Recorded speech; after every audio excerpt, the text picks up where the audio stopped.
Hello friends, welcome to खुशी का education. आपका पीआरटी का एग्जाम हुआ था, डीएसएसबी पीआरटी का। उस पेपर के इंग्लिश सेक्शन के क्वेश्चन डिस्कस करेंगे आज हम अपने इस वीडियो में। सबसे पहला क्वेश्चन है, इसमें देख क्या कह रहा है। इसमें कह रहा है चूज द करेक्ट ऑप्शन। हमें करेक्ट ऑप्शन बताना है। सेंटेंस है हमारा, if it fill in the blanks rain the dance recital will be cancelled. ठीक है, तो हमें बताना है यहाँ पे क्या आएगा। हमें सबसे पहले दे रखा है इफ़ दिया हुआ है, तो इफ़ के बाद ना तो हम कभी विल का यूज़ कर सकते हैं, ठीक है, और ना ही कभी शैल का यूज़ कर सकते हैं। इफ़ के बाद आपको ध्यान रखना है, इस तरीके का हम ना विल का ना शैल का यूज़ कर सकते हैं। तो हमारा पहला ऑप्शन भी कैंसिल हो जाएगा, हमारा डी ऑप्शन भी यहाँ से कैंसिल हो जाएगा। इन दोनों का यूज़ नहीं कर सकते। अगर हम इस सेंटेंस का मीनिंग देखें, इसमें कह रहा है if it fill in the blanks rain the dance recital will be cancelled. यदि बारिश होती है तो जो डांस प्रस्तुति है वो कैंसिल कर दी जाएगी। ठीक है, सेंटेंस इस तरह का है, पॉसिबिलिटी को डिनोट कर रहा है। तो पॉसिबिलिटी को कभी भी शुड डिनोट नहीं करता, क्या करता है, वुड जो है हमारा वो डिनोट करता है पॉसिबिलिटी को। तो इसका हमारा सी ऑप्शन ठीक हो जाएगा। इसमें आएगा हमारा if it would rain the dance recital will be cancelled. तो यहाँ इसका सी ऑप्शन हमारा ठीक हो जाएगा। नेक्स्ट हमारा इसमें कह रहा है the meeting has been going on fill in the blanks 4 hours now. तो हमारा सेंटेंस है, इसमें हैज़ बीन प्लस वर्ब की आईएनजी फॉर्म हमारा दिया हुआ है। इसका मतलब हमारा प्रेजेंट परफेक्ट कंटिन्यूस में हमारा सेंटेंस है। ठीक है, जो प्रेजेंट परफेक्ट कंटिन्यूस होता है उसमें हमारा एक तो सिंस का यूज़ होता है और एक हमारा फोर का यूज़ होता है। ठीक है, सिंस का यूज़ हमारा कहाँ होता है, सिंस का यूज़ हम वहाँ करते हैं जहाँ एग्जैक्ट टाइम दिया हो या फिर पॉइंट ऑफ टाइम दिया हुआ हो। जब मैं सीधी सीधी भाषा में कहूँ तो जहाँ शुरुआती टाइम दिया हो, जैसे सुबह से, शाम से, दोपहर से, 10 बजे से, ठीक है, 8 बजे से, 1994 से, इस तरह के जो शुरुआती टाइम दिया होता है वहाँ पे हमारा सिंस का यूज़ करते हैं। लेकिन जहाँ पे टाइम ड्यूरेशन दिया होता है, ठीक है, वहाँ पे हम फोर का यूज़ करते हैं। जैसे 4 घंटे से, ठीक है, 10 घंटे से, 1 वीक से, इस तरह के जो टाइम ड्यूरेशन दिया होता है वहाँ पे हमारा फोर का यूज़ करते हैं हमारा। तो क्या आएगा हमारा, 4 आवर्स दिया हुआ है, हमारा टाइम ड्यूरेशन दिया हुआ है हमारा, तो यहाँ पे क्या आना चाहिए, हमारा फोर आना चाहिए। तो सेंटेंस हमारा ए ऑप्शन ठीक हो जाएगा। ये हो जाएगा the meeting has been going on for 4 hours now. यहाँ से हमारा इसका ए ऑप्शन ठीक हो जाएगा। नेक्स्ट हमारा इसमें कह रहा है सिलेक्ट द करेक्ट ऑप्शन। हमें करेक्ट ऑप्शन सेलेक्ट करना है। सेंटेंस दिया हुआ है हमारा, इसमें कह रहा है please shut the door behind you when you go out. तो इसमें बताना है हमें किस तरीके का सेंटेंस है, ऑप्टेटिव है, डिक्लेरेटिव है, इंटेरोगेटिव है या फिर इंपरेटिव सेंटेंस है। तो जो ऑप्टेटिव सेंटेंस होते हैं वो हमारे सेंटेंस होते हैं जिसमें जो प्रेयर, विश या फिर कर्स आदि एक्सप्रेस किया जाता है। जैसे may God bless us all, ठीक है, या मे यू लिव लॉन्ग, इस तरह के जो सेंटेंस होते हैं वो हमारे सारे ऑप्टेटिव सेंटेंस होते हैं। तो हमारे ऑप्टेटिव सेंटेंस नहीं है हमारा, ये डिक्लेरेटिव सेंटेंस भी नहीं है हमारा, और ये इंटेरोगेटिव सेंटेंस तो है ही नहीं हमारा। तो क्या है हमारा, इंपेरेटिव सेंटेंस है। यहाँ इसका डी ऑप्शन ठीक हो जाएगा। जो इंपेरेटिव सेंटेंस होते हैं जिनमें जो कमांड हो गई, इंस्ट्रक्शंस हो गई, रिक्वेस्ट या फिर एडवाइस देने के सेंस के लिए जितने भी हमारे सेंटेंस होते हैं ऐसे हमारे सब इंपेरेटिव सेंटेंस होते हैं। तो इस आपको ध्यान रखना है, ये हमारा क्या है, इंपेरेटिव सेंटेंस है। इसका हमारा डी ऑप्शन ठीक है। नेक्स्ट क्वेश्चन है हमारा, इसमें कह रहा है ही इज़ वेरी सिक। उस फिल इन द ब्लैंक्स दिया हुआ है, कह रहा है he has come to the office. ठीक है, वो बहुत बीमार है फिर भी वह ऑफिस आ गया है। तो क्या आएगा, हमें यहाँ पे स्टिल आएगा। ठीक है, he is very sick still he has come to the office. तो यहाँ से ए ऑप्शन हमारा ठीक हो जाएगा यहाँ से। नेक्स्ट है हमारा, इसमें कह रहा है identify the given as simple, compound और कॉम्प्लेक्स सेंटेंस। हमें बताना है इसमें किस तरह का सेंटेंस है, सिंपल है, कंपाउंड है या फिर कॉम्प्लेक्स सेंटेंस है। इसमें कह रहा है unlocking the door she let herself in. तो क्या है हमारा, ये एक सिंपल सेंटेंस है। ठीक है, तो यहाँ से हमारा क्या बी ऑप्शन यहाँ से ठीक हो जाएगा। नेक्स्ट है हमारा, इसमें कह रहा है आल दो he is extremely talented he is stage Sai. तो हमें बताना है ये किस तरह का सेंटेंस है। तो आल दो का यूज़ हुआ है, तो आल दो का यूज़ होता है हमारा कॉम्प्लेक्स सेंटेंस में होता है। यहाँ से हमारा इसका ए ऑप्शन ठीक हो जाएगा। इसका आल दो हो गया, ठीक है, बिकॉज हो गया, मैं लिख देता हूँ थोड़ा सा, बिकॉज हो गया हमारा, या फिर इवन दो हो गया। इस तरह का जो हमारे यूज़ होते हैं सेंटेंस में वो कॉम्प्लेक्स सेंटेंस में हमारा यूज़ होता है, आपको ध्यान रखना है। ठीक है, आल दो, बिकॉज या फिर इवन दो, ये हमारा कॉम्प्लेक्स सेंटेंस में होता है। इसका हमारा ऑप्शन ठीक हो जाएगा यहाँ से। नेक्स्ट है हमारा, इसमें कह रहा है change the following into the indirect speech. हमें इनडायरेक्ट स्पीच में चेंज करना है अपने जो हमारा डायरेक्ट स्पीच दिया हुआ है उसे। इसमें कह रहा है the coach sad commas inverted commas do 10 rounds of the entire field. ठीक है, हमें जो अब इसे चेंज करेंगे हम अपना इनडायरेक्ट सेंटेंस में, तो किस तरीके से करेंगे, जो कोच है वो कोच और टीम के बारे में बात हो रही है। ठीक है, टीम के मेंबर को कोच कह रहा है, तो टीम के मेंबर से ना तो रिक्वेस्ट कर सकता है कोच, ठीक है, और ना ही पूछ सकता है। तो क्या करेगा हमारा, ना ही कह सकता है, वो ऑर्डर देगा। ठीक है, तो क्या आना चाहिए यहाँ पे, ऑर्डर आना चाहिए। तो क्या हो जाएगा हमारा, ये नहीं होगा हमारा, ये नहीं होगा, तो हमारा जो डी ऑप्शन है वो हमारा ठीक हो जाएगा। The coach ordered the team to do 10 rounds of the entire field. वो कोच जो है आदेश देता है टीम को। ठीक है, तो यहाँ से क्या हो जाएगा, इसका डी ऑप्शन हमारा ठीक हो जाएगा। नेक्स्ट है हमारा, इसमें भी हमें डायरेक्ट इनडायरेक्ट का सेंटेंस है। इसमें क्या है, the teacher said commas inverted commas Rohit I am very happy with your performance, ठीक है। तो हमें बताना है इसका जो इनडायरेक्ट क्या होगा। तो द टीचर सैड दिया हुआ था, अगर हम पहले सेंटेंस में पहले अपने ऑप्शन में देखें तो टेल्स दिया हुआ है, तो सैड का टेल्स कभी नहीं होता, ये बिल्कुल कैंसिल हो जाएगा ये तो देखते ही। बी है हमारा इसमें सेज टू दिया हुआ है, सेज टू भी कभी सैड का सेज टू कभी नहीं हो सकता। थर्ड है हमारा इसमें दे रखा है the teacher told Rohit that she was very happy with his performance, ये हमारा बिल्कुल ठीक है। कैसे ठीक है मैं एक बार आपको बता देता हूँ, एक्सप्लेन कर देता हूँ। ये जो दिया हुआ था हमारा द टीचर सेड रोहित, ठीक है, तो क्या कर दिया द टीचर टोल्ड रोहित कर दिया, हमारा क्या कोमा इन्वर्टेड कोमा दैट का यूज़ कर दिया गया।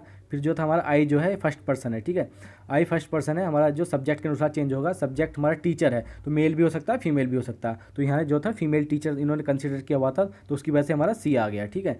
जो हमारा प्रेजेंट कंटिन्यूस में था एम का यूज़ हुआ था, तो जब इनडायरेक्ट सेंटेंस बनाते हैं तो प्रेजेंट कंटिन्यूस का पास्ट कंटिन्यूस में चेंज कर देते हैं, तो हमारा क्या वाज आ गया, ठीक है। जो वाज आ गया उसके बाद क्या very happy with his performance, तो यहाँ से क्या है सी ऑप्शन हमारा ठीक है इसका। नेक्स्ट है हमारा इसमें कह रहा है select the appropriate synonyms of the given words, हमें सिनोनिम्स बताना है, सेम मीनिंग का वर्ड्स बताना है। इसमें दे रखा है इक्वेनिमिटी, तो इक्वेनिमिटी का मतलब होता है धैर्य, ठीक है, धैर्य या फिर स्वभाव, तो इसका क्या आ जाएगा हमारा सेल्फ कंट्रोल आ जाएगा, ठीक है। बाकी कोई ऑप्शन इसका ठीक नहीं है, बी ऑप्शन इसका ठीक है सेल्फ कंट्रोल्ड। नेक्स्ट क्वेश्चन है हमारा, देख लेते हैं। इसमें कह रहा है सेल्यूबियस, इसका भी हमें सिनोनिम्स बताना है। तो सेल्यूबियस का मतलब होता है स्वास्थ्यकारी, ठीक है, या स्वास्थ्यवर्धक, तो क्या हो जाएगा इसका हमारा इसका हेल्दी हो जाएगा, इसका सी ऑप्शन यहाँ से ठीक हो जाएगा। नेक्स्ट है हमारा इसमें कह रहा है identify the correct close of the underline words, जो हमें अंडरलाइन वर्ड्स दिए हुए हैं उसमें क्लोज बताना है, इसमें कौन सा क्लोज हमारा यूज़ हुआ है। तो पेपर थोड़ा क्लियर नहीं है, मैं थोड़ा बड़ा कर देता हूँ। तो इसमें कह रहा है we left for the airport as soon as the taxi arrived, तो हमें जो ये दिया हुआ है इसमें बताना है इसमें कौन सा क्लोज है। तो एज सुन एज का यूज़ हुआ है, तो एज सुन एज का यूज़ होता है एडवर्ब क्लोज में होता है हमारा, तो क्या है हमारा यहाँ से इसका सी ऑप्शन ठीक है। तो क्या है इसमें एडवर्ब क्लोज है 91 में हमारा। नेक्स्ट है हमारा इसमें भी हमें क्लोज बताना है, इसमें कह रहा है when the thief saw the policeman he broke into A sprint, तो ये इसमें कौन सा क्लोज है हमारा, इसमें एडवर्ब क्लोज ऑफ टाइम है, ठीक है। जो एडवर्ब क्लोज ऑफ टाइम होता है उसमें जो कौन कौन से वर्ड्स होते हैं एक बार मैं आपको बता देता हूँ। जितने जितने when, while, after, wherever, before, since, इस तरह के जितने भी जो वर्ड्स यूज़ होते हैं वो हमारे एडवर्ब क्लोज ऑफ टाइम में यूज़ होते हैं, आपको ध्यान रखना है, ठीक है। एक बार मैं लिख देता हूँ वैसे, जैसे कि व्हाइल हो गया, ठीक है, व्हेन हो गया, या फिर आफ्टर हो गया, या व्हेन एवर हो गया, बिफोर हो गया, या फिर सिंस हो गया, इस तरह के जो सारे वर्ड्स हैं वो किस में एडवर्ब क्लोज ऑफ टाइम में जो है यूज़ होते हैं। तो क्या हो जाएगा यहाँ से इसका हमारा बी ऑप्शन ठीक हो जाएगा। जो एडवर्ब क्लोज ऑफ प्लेस होता है, ठीक है, उसमें कौन कौन से वर्ड्स यूज़ होते हैं एक बार वो भी देख लेते हैं, कि आपका नेक्स्ट एग्जाम में पूछ लिया आपसे। जैसे वेयर है, ठीक है, वेयर, या फिर वेयर एवर, या फिर वेयर एज, जो इस तरह के जो जितने भी वर्ड्स होते हैं वो क्या उसमें यूज़ होते हैं हमारे टाइम क्लोज ऑफ प्लेस में होते हैं। तो क्या हो जाए यहाँ से हमारा हो जाएगा बी ऑप्शन इसका ठीक हो जाएगा। नेक्स्ट है हमारा इसमें कह रहा है select the appropriate figure of speech from the given option, हमें फिगर ऑफ स्पीच बताना है। इसमें क्या है हमारा सेंटेंस है I am a citizen of no mean city, तो क्या है हमारा सेंटेंस जो है, जो इस तरह के जो सेंटेंस होते हैं, इस तरह के जो जितने भी सेंटेंस होते हैं जिसमें पॉजिटिव सेंटेंस को उसके अपोजिट निगेटिव सेंटेंस से एक्सप्रेस किया जाए, तो उसमें क्या होता है हमारा उसमें लिटोटेस फिगर ऑफ स्पीच होता है, ठीक है। जो पॉजिटिव सेंटेंस है उसके अपोजिट निगेटिव जो सेंटेंस है, ठीक है, उससे क्या निगेटिव स्टेटमेंट, पॉजिटिव स्टेटमेंट को निगेटिव स्टेटमेंट से जब एक्सप्रेस किया जाए तो वहाँ पे हमारा लिटोटस जो वो है फिगर ऑफ स्पीच होता है। जो लिटोटस फिगर ऑफ स्पीच होता है वो जस्ट अपोजिट होता है हाइपरबोला का, ठीक है, जो हाइपरबोला फिगर ऑफ स्पीच होता है उसका जस्ट अपोजिट होता है ये, तो इसका हमारा सी ऑप्शन ठीक हो जाएगा। नेक्स्ट है हमारा इसमें भी हमें फिगर ऑफ स्पीच बताना है। इसमें कह रहा है the ambassador is an honest man who lies abroad for the good of his country, तो इसमें क्या हमारा इसमें पन फिगर ऑफ स्पीच होता है इसमें, तो पन इसका ऑप्शन हमारा ठीक है। नेक्स्ट है हमारा इसमें कह रहा है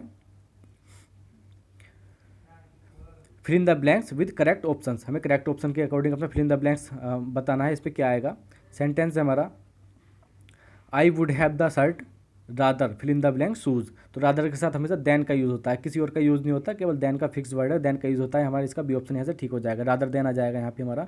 नेक्स्ट हमारा इसमें कह रहा है scarcely had he left fill in the blanks car came to the पिखर, ठीक है, कार केम टू पिखर, तो स्केयर्सली और हार्डली जो दो वर्ड होते हैं हमारे स्केर्सली और हार्डली, ठीक है, इनके साथ क्या यूज़ होता है, इनके साथ वैन का यूज़ होता है, ठीक है, आपको ध्यान रखना है स्केर्सली और हार्डली के साथ वैन का यूज़ होता है। तो यहाँ से हमारा क्या हो जाएगा, यहाँ से ये ऑप्शन हमारा यहाँ से ठीक हो जाएगा, तो यहाँ जाएगा हमारा व्हेन आएगा, फिक्स वर्ड का यूज़ होता है। और ऐसे ही एक वर्ड आता है नो सूनर, ठीक है।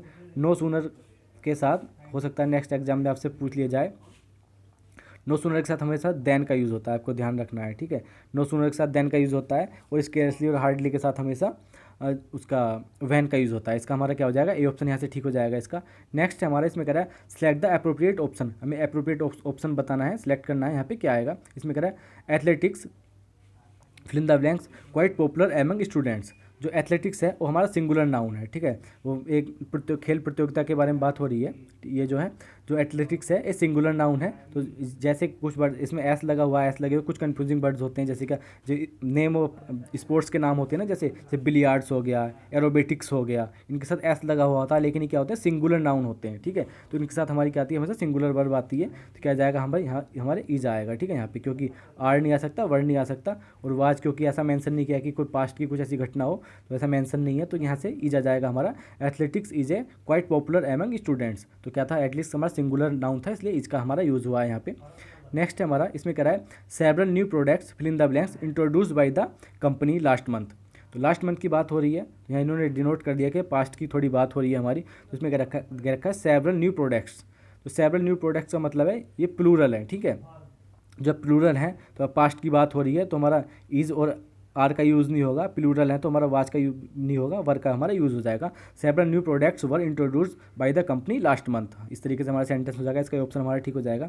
नेक्स्ट है, इसमें कह रहा है which part of speech do the underline words so, ठीक है। जो अंडरलाइन वर्ड्स दिए हुए हैं हमें बताना है उस पर कौन सा पार्ट ऑफ स्पीच है। इसमें कह रहा है he called me after he had finished eating. तो आफ्टर में बताना हमें क्या है, तो आफ्टर जो हमारा कंजक्शन है, ठीक है। यहाँ पे क्या हो जाएगा, यहाँ पे इसका ये ऑप्शन ठीक हो जाएगा यहाँ पे। नेक्स्ट है हमारा, इसमें कह रहा है both the sisters are musician. तो द सिस्टर जो है नाउन है, ठीक है। और नाउन को क्वालिफाई कौन कर रहा है, बोथ कर रहा है। हमें बोथ में बताना है क्या है। तो नाउन को क्वालिफाई कौन कर रहा है, बोथ कर रहा है। तो नाउन को क्वालिफाई कौन करता है, एडजेक्टिव करता है। तो यहाँ से हमारा इसका सी ऑप्शन ठीक हो जाएगा। तो इस तरीके से हमारे ये 20 क्वेश्चन थे जो हमने डिस्कस किए अपने पीआरटी एग्जाम के। अगर वीडियो आपको अच्छी लगी हो तो लाइक कर देना, और अगर अभी तक आपने हमारे चैनल को सब्सक्राइब नहीं किया तो चैनल को सब्सक्राइब भी कर देना, जिससे कि आपको नोटिफिकेशन मिलता है सारी वीडियोज़ का। तो thank you friends, thanks a lot.